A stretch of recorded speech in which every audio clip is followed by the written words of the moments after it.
We're told here that we can make a substitution of u is equal to the root of x, and we've got a quadratic, and we just need to solve it. We're told that we can't use a calculator here. Okay, so let's do it.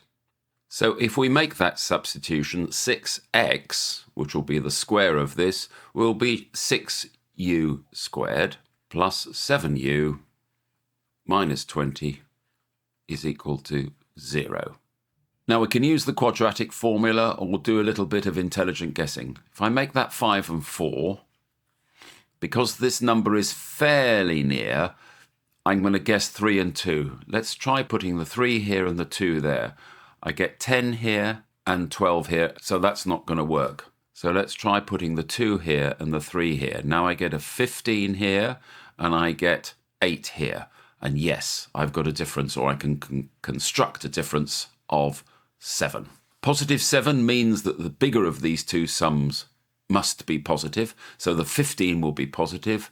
This will be negative. We can put a u in here and a u in here, and I get, therefore, that u is equal to negative 5 over 2, and u is equal to positive 4 over 3.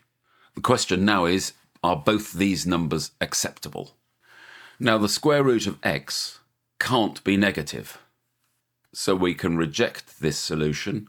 This is our only solution, and working on from that, we can say that x must be the square of both these numbers, which is 16 over 9. And that's your answer.